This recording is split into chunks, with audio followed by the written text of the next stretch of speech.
Welcome to Talmudic Treasures. Today we're learning Yevamot, page 100, which addresses the question how women are treated in Judaism. We know that in the 7-year cycle of the Shemitah, we find that we give different tithes to different individuals. On years 3 and 6, 10% of our produce is given to the poor.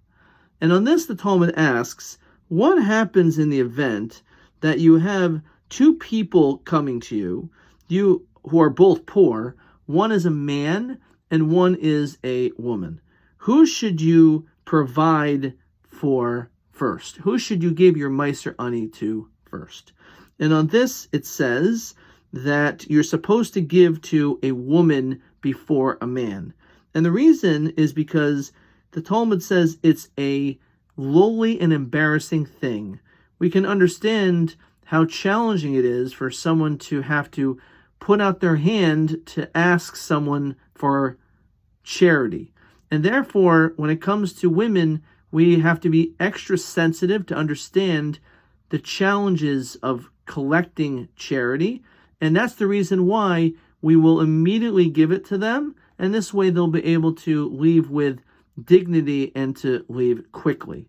In fact, the Talmud here tells us that Rabbi, when he was a judge, sometimes he would have two different court cases, and they would walk in at the same time. And sometimes it would be a man and a woman, and he'd have to figure out who he should see first. Now, according to the Talmud in Kedushin 29, it tells us that men are obligated in even positive, time-bound mitzvot, whereas women do not have that same obligation. Try to understand the reason behind that. You'll have to see Talmudic Treasures Kedushin 29.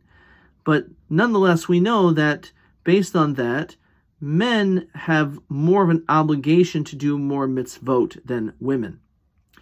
And because of that, he originally thought, well, because this guy may have more mitzvot to do, maybe I should see him first. But Rabbi said that he realized that that was a mistake.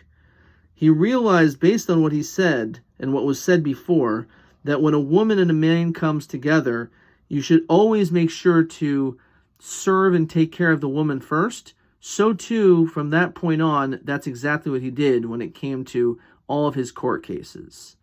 So this once again shows us the importance of chivalry, of how men are to treat women, to treat them with great levels of dignity and respect. And in the event that they are collecting charity, or in the event that they are in a vulnerable position and situation, we have to be extra sensitive to make sure that they are being taken care of.